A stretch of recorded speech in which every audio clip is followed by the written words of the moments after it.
Let me welcome everybody who has joined us from far and near. I can see quite a number of you have joined us. We most appreciate that. To get us started, let me just introduce myself. I am Graham Walker. I'm the Executive Director of the Independent Institute here in Oakland, California. And this is our Lighthouse briefing call that we do periodically for our key supporters who make possible all the work that we do. We are very grateful for everybody who makes our work possible, especially at this time of crisis, where in fact, I think policymakers and the public need to hear what our scholars have to say even more urgently than before. So thank you to all of you who are members of our Lighthouse Society. Also, we've invited a few other key friends to join us in the call today, and we appreciate that, their participation too. Today, this is the third briefing call in the series we've been doing on the coronavirus crisis. We wish it weren't a crisis, but it certainly obviously is. We're trying to give you up-to-date information and some analyses from experts who have things to say that are not necessarily available on the standard media, although we hope their voices will be amplified by their work with us. So we continue to shelter in place, obviously here in California, practice social distancing, we're flattening the curve, et cetera, et cetera. The crisis has increased as we go on here, but it does seem to have some signs of improvement. Grateful for that.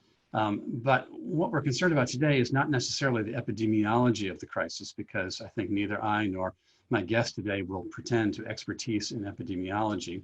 However, we do want to talk today about the economic consequences of some of the governmental responses to the crisis and to the epidemic. And today our topic is this incredibly interesting analysis by Dr. David Ranson, which is titled, "Why a Pandemic is Not a Recession." And this is essentially based on the executive summary that we recently published on our website and are distributing elsewhere.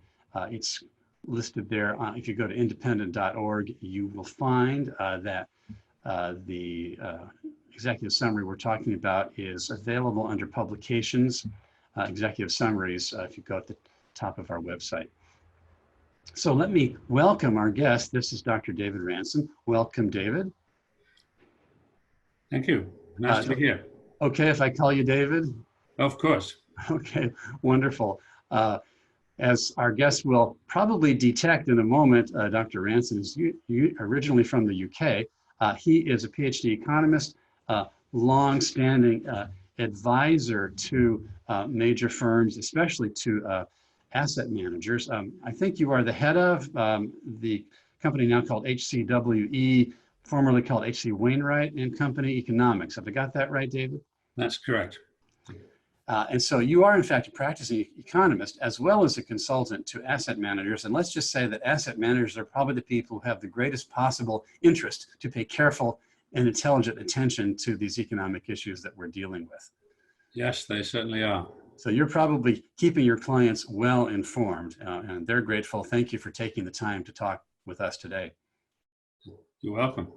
So just to begin with, David, you know, as some of the consequences become more and more evident of this epidemic, one of the things that, you know, has greatly concerned many people, myself included, is the evidence that, for example, in Michigan, as well as in several other states, there seems to be quite a disparate impact of the crisis on African-American citizens. So for instance, I noticed this morning that in Michigan, apparently African-Americans comprise about 14% of the population in Michigan, but they now represent 40% of the deaths from the coronavirus.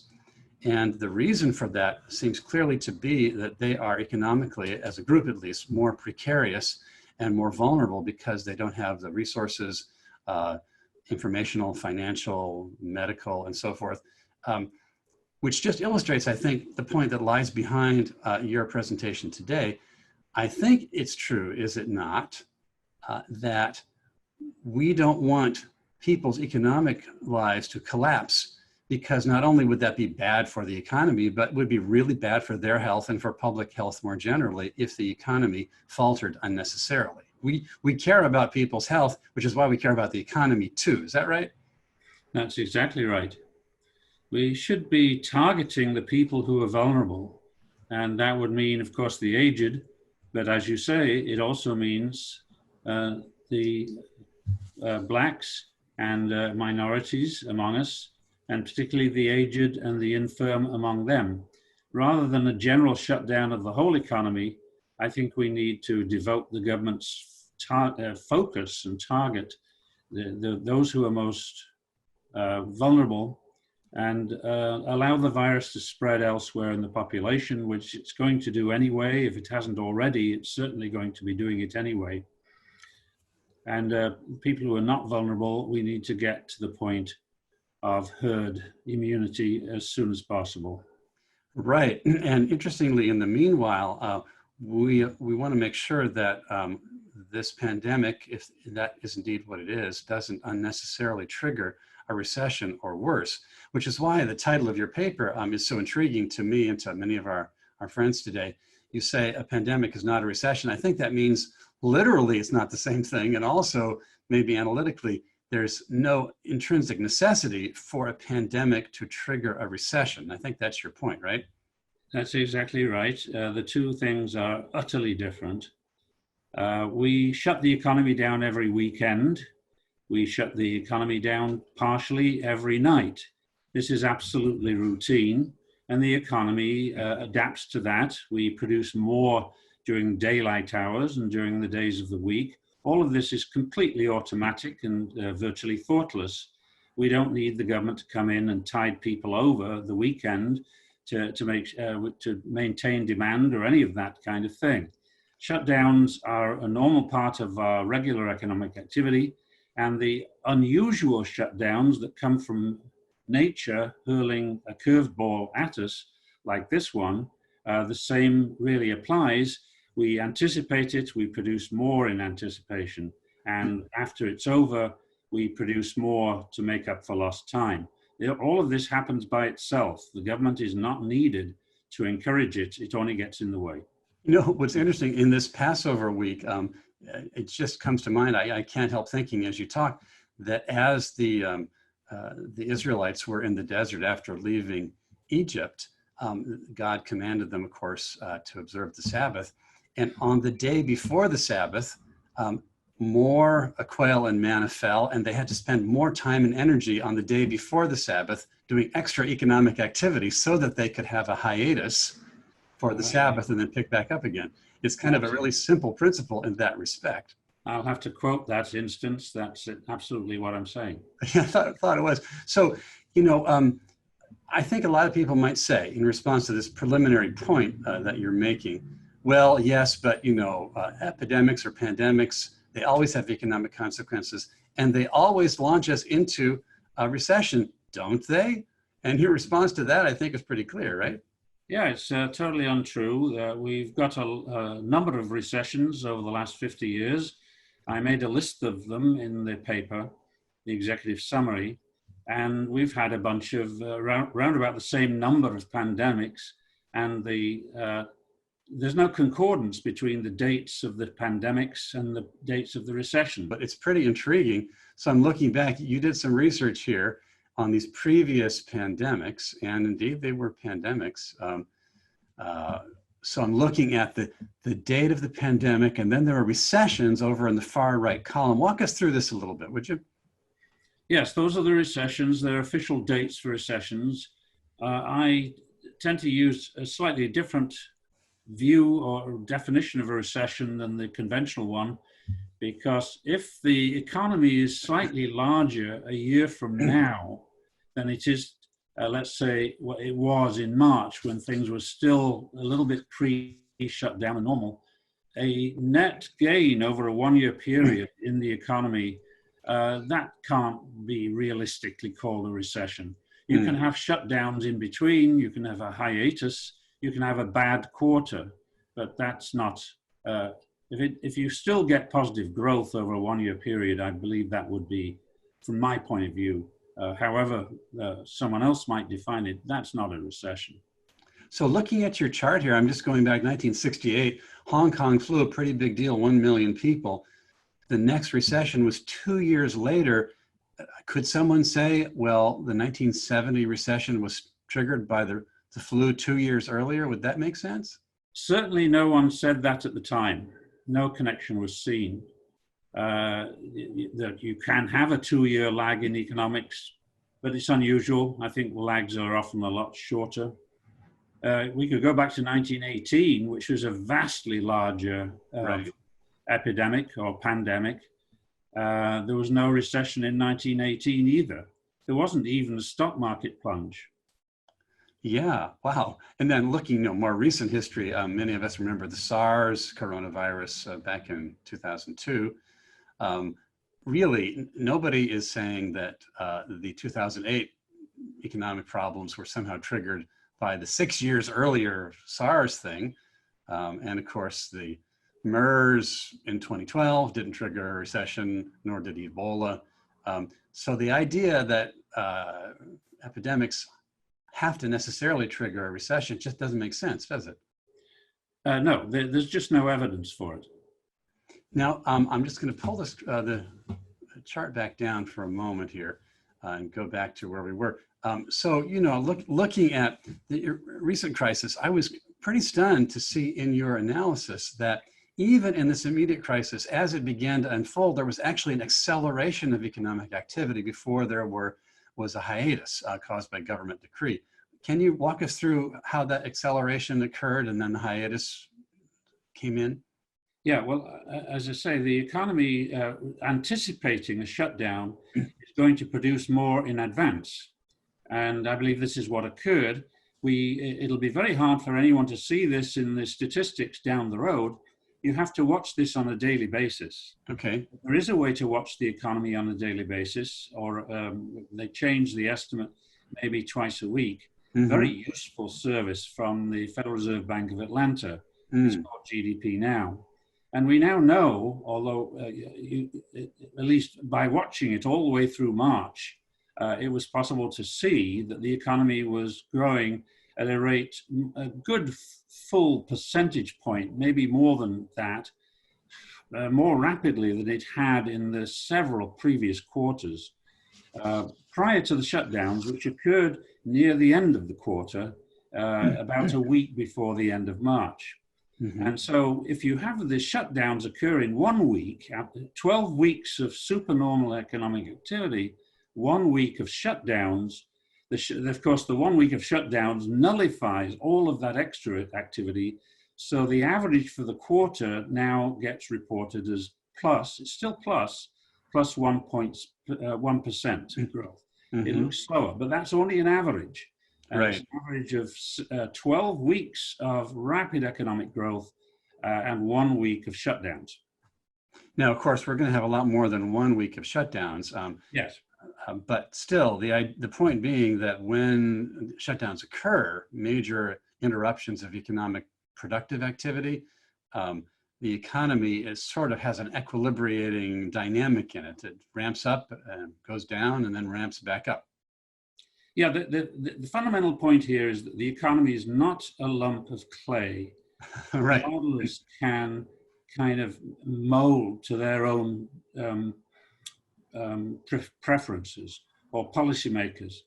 The economy is it's almost like a living being. It's like the rest of nature. We have systems throughout the rest of nature which are adaptive and even anticipatory, and behave in such a way as to minimize the effect of constraints placed upon them in the interests of survival.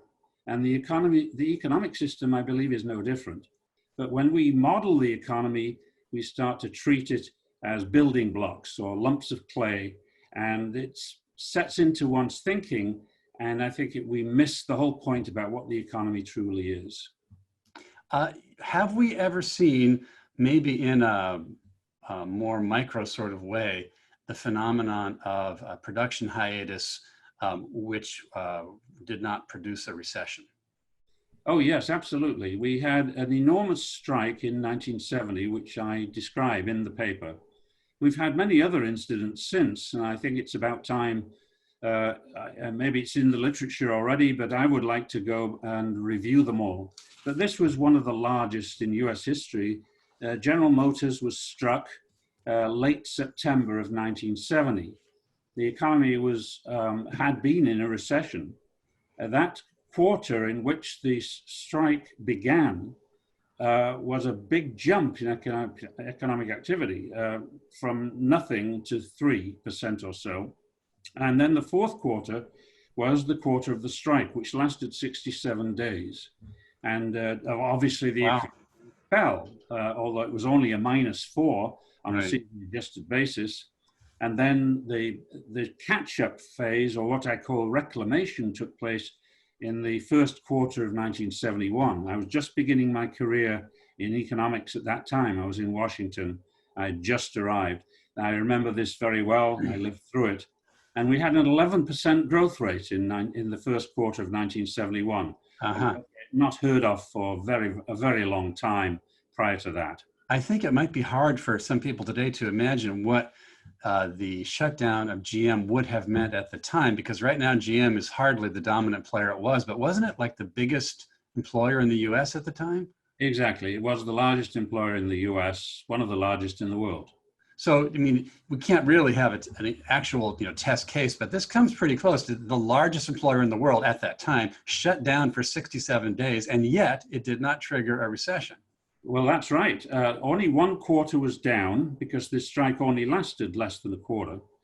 And then if you look at the cumulative growth of the economy from before the strike, a couple of quarters before the strike, to after the strike, you find there's no sign of any lost output whatever.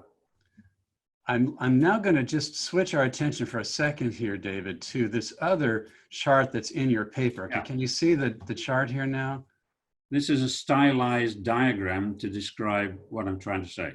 Yeah, so just brief explanation as they look at the chart, please. Yes, the shutdown appears obviously in the middle. That's a big drop. I call it here interruption in economic activity, the sort of thing that we have every weekend, every night, every winter, and so forth.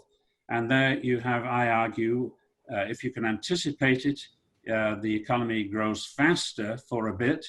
And when it's over, the economy grows faster again, and then you go back to normal. I can't say exactly where normal is relative to the previous normal. I haven't drawn them as exactly on the same straight line. Yes, I noticed that. No one really knows. You were cautious there. The new line is maybe a tad lower than the old line, but the trajectory is similar. That's the main point. Yeah, the 1970 example suggests that there was no reduction at all in the path of the economy. Just an interruption. That's how I think we should see this situation. Yeah, that's interesting because even in the current case, as you documented and as you explained a moment ago, there was an anticipatory upsurge in production. Exactly. Yes, we had about something between 3 and 3.5% growth for nearly all of the first quarter, which now disappears in the statistics because we had 1 week of shutdowns to finish the quarter with. Okay, so in just a moment, we are going to entertain some questions. I've received a few in advance, and people may, in a short while, I'm going to invite people to raise their hands on the Zoom box, and I'll unmute you. But just going back to where we were a moment ago,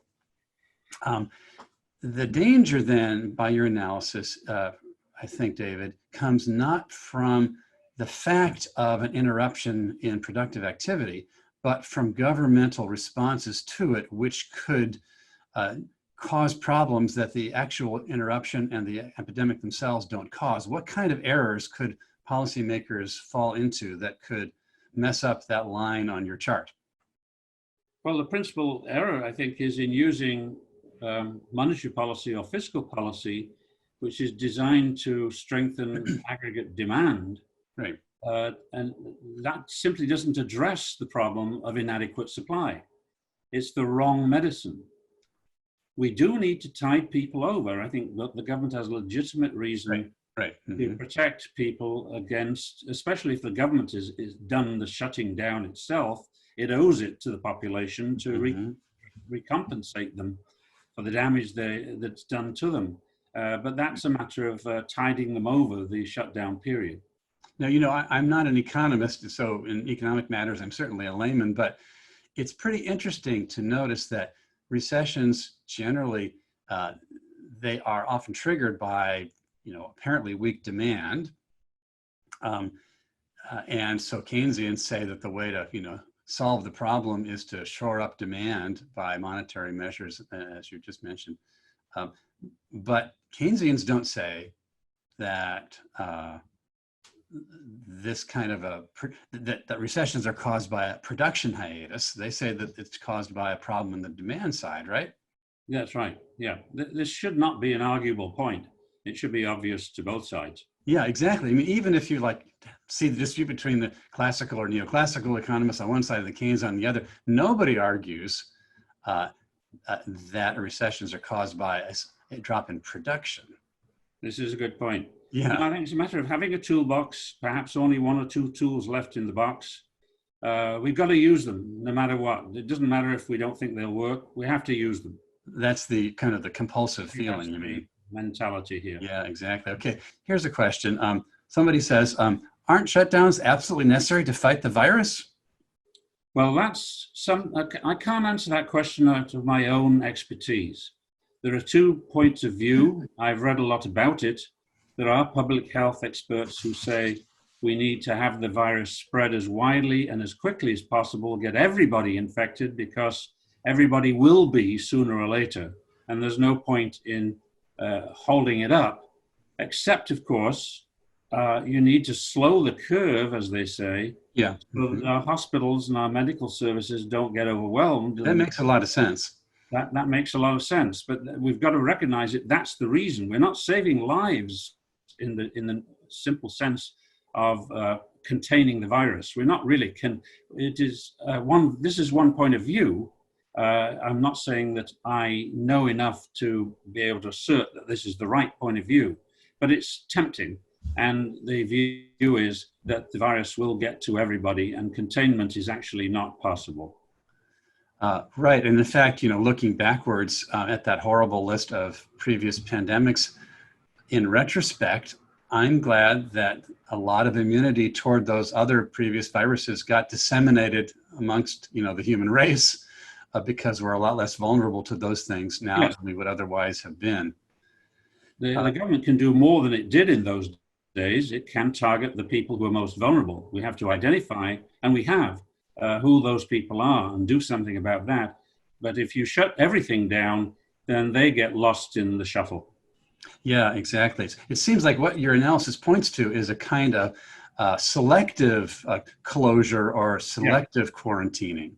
Unfortunately, the people who are most vulnerable to this virus, and it might not work for other viruses, are the aged, the infirm who are not in the labor force. Right. Well, that may relate to this other question I've got here. Doesn't the virus destroy economic activity when it kills and maims people? I would say, let me see what I thought. I think that I would answer that. I've got notes on that point. It leaves national output unscathed because the great majority of its victims are people who are seriously ill or aged or both and not in the labor force. So there's no reason for national output to go down. Right. I mean, the people who are most affected are extraordinarily precious people and of immense value, precisely because they're older or sick or maybe suffering from disabilities or whatever. Such people are by definition not part of the productive force. Right. And those are the people we should be protecting.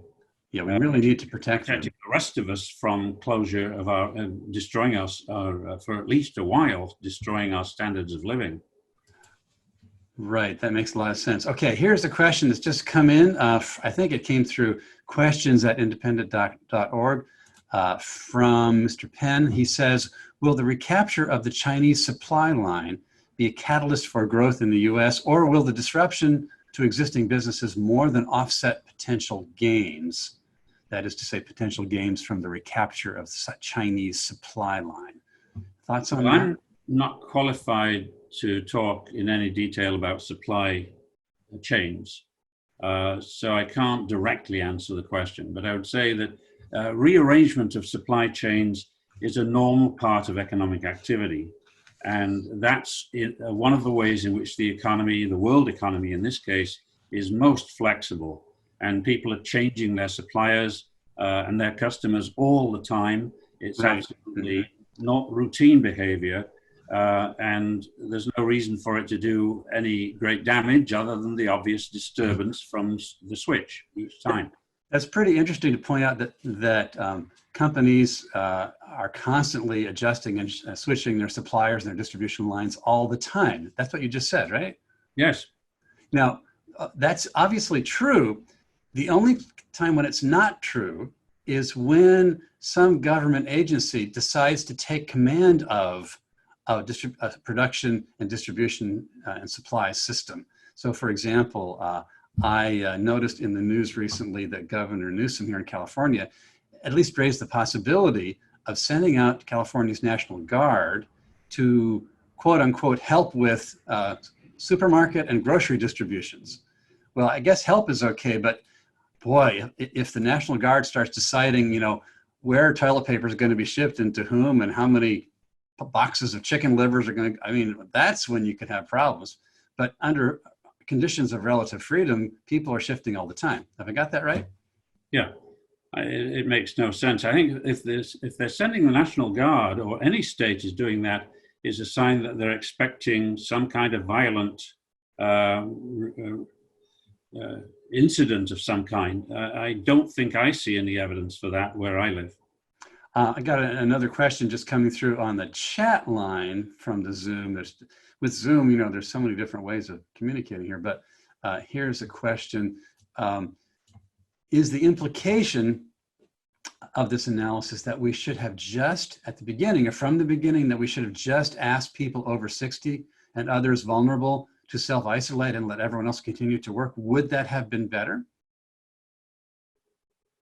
Yeah, that's something should be done very early in the game. If you can identify who's vulnerable, then you should certainly focus a request. It should be voluntary at first, I think, for those people to quarantine themselves if possible. Keep them away from each other to some extent. Right. Well, of course, we're at the point now where we've had these governmentally mandated shelter-in-place orders going for quite a while now. So the option of having done it that way is no longer present. However, going forward, I guess, you know, again, here I am as a layman. I'm not an epidemiologist. I'm not an economist. But as a layman, I'm thinking to myself, okay, maybe it was wise to have some of these quarantines and mass hiatus just long enough to make sure we didn't get our hospitals totally overwhelmed. But now that that's easing off, maybe this is the time to shift gears and go for the selective quarantining like you're talking about. Maybe going forward, we could solve a lot of problems unless people get dug in to the current so-called solution. Well, yes, unfortunately, government policy makers do tend to get dug in. And we see this much more in Europe than we see it over here, but it's really worldwide. You mentioned at one point, I think in your article, that politicians maybe sometimes seem to be getting to the point of competing with one another to see who can offer the most draconian measures.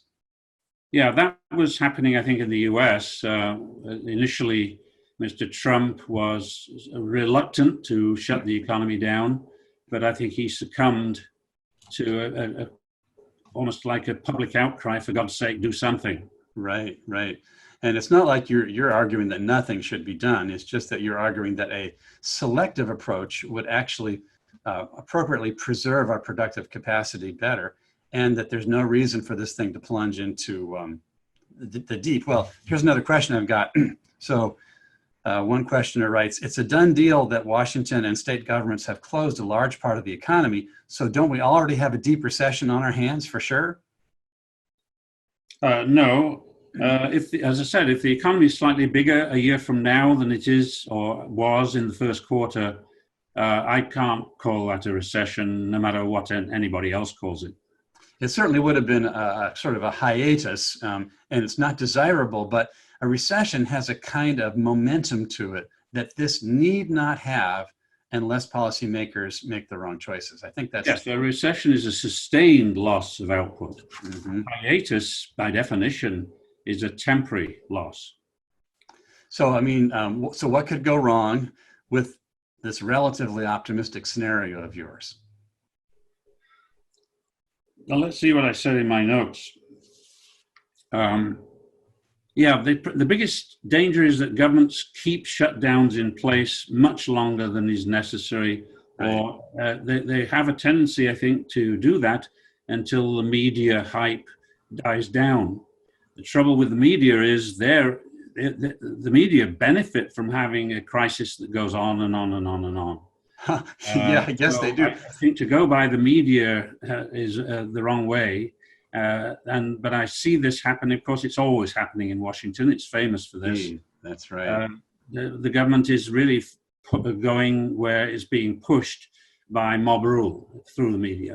Yeah, and in some ways, that's why we wanted to get your paper out there for the public to see and to our friends and supporters, because there's no need for this thing to crater into a recession of any kind, unless, as you say, the wrong kind of sustained governmental measures and controls are instituted in a kind of dogged, stubborn, reactive, panicky way.